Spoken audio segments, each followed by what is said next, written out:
Hi, everyone. So, I put up a post the other day asking what everyone's real life horror story was. And the responses back that I got were, anything from the paranormal all the way to, life events that have happened. And even though horror mirrors reality, it's kind of cool to see, what other people have been through and what their experiences are because we're all different and we all experience things differently. So, I was asked, what was my real life horror story? And it started when I was about 5. I have sleep paralysis, and it happens just sporadically. Never know when it's going to hit, it just does. But 5 years old, I remember I had moved to my parents' bed one night because I just couldn't get to sleep. They were already asleep. And I remember going to sleep and then waking up and not being able to move. And during that time, um, the Martian from the Flintstones. I watched that cartoon a lot growing up.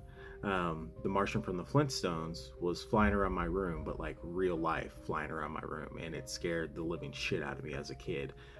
Not only that, but you can't move during sleep paralysis, so it's just terrifying. Then I was about like 13 or 14, and I had another event. I was living with my sister at the time, and I was asleep on the couch, and I don't know if this is so much sleep paralysis in the way that I have experienced, or me being so deep into REM sleep that it kind of blurred what was going on. But I had a dream that I was in a dark room covered in mist. Sound familiar? And a man walked up to me through the mist who was dressed in an electric blue suit. Sound familiar? And he had asked me if I wanted to keep my abilities. And I was like, what are you talking about? And some other things transpired in between there.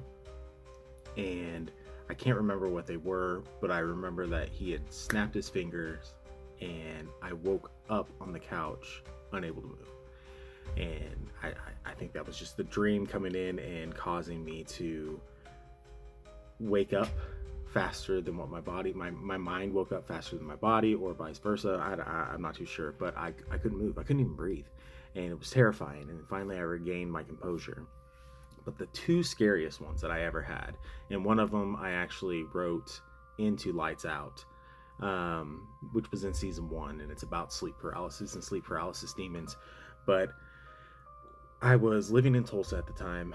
We just had our daughter probably a year or two ago, and I was in between working a double shift at a restaurant, so I wanted to get a nap in before I went back to work and started serving. So I fell asleep.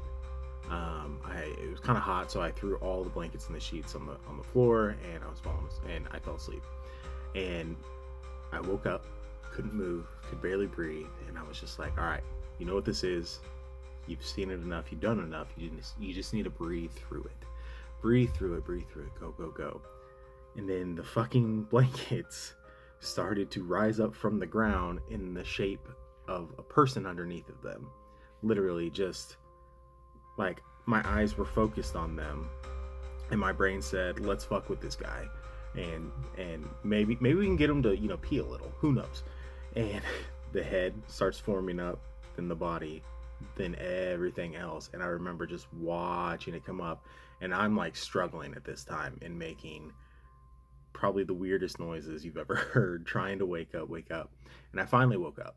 And when I did, I swung out as hard as I could into nothing. There was nothing there.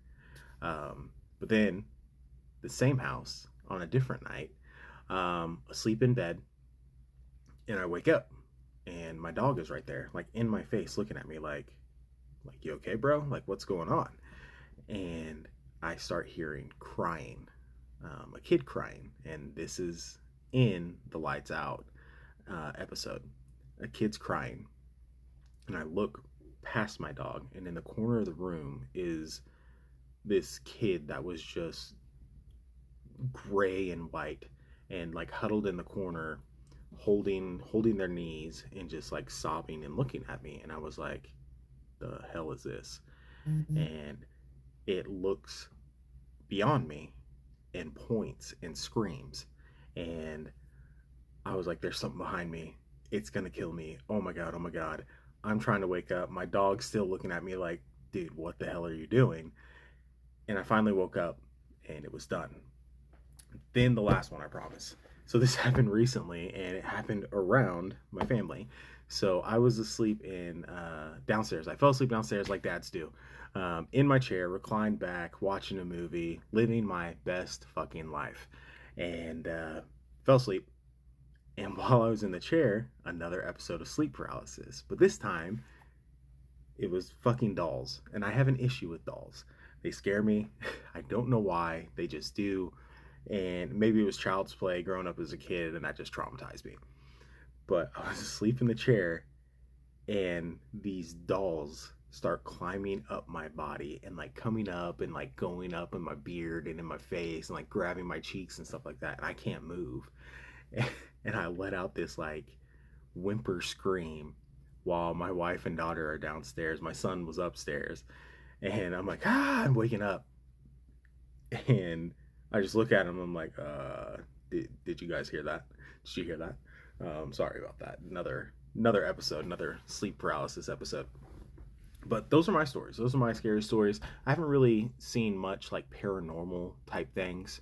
Um, I have a hard time believing that stuff at times, just because I'm like, well, there's always an explanation, right? But I watch all the videos, I follow all the groups, and I'm very interested in that stuff. Do I want to experience paranormal things? Absolutely not. I know that, like, that's a thing for everyone, but it's not quite the thing for me. And I know that I write horror stories, but I write them to kind of mirror the reality that we're living in now and kind of make play and fun at what's going on within the world right now. But yeah, this is a long video. I haven't done one this long, and halfway through this, my phone messed up, so I had to restart all my recording things, and now I'm gonna have to mesh this all together. So hopefully it turns out good. Other than that, keep sharing your stories. I would love to hear them. They're great. Maybe I'll even take a couple of them and turn them into a horror story and embellish them. But thank you for the comments. Thank you for the interaction. And as always, love y'all.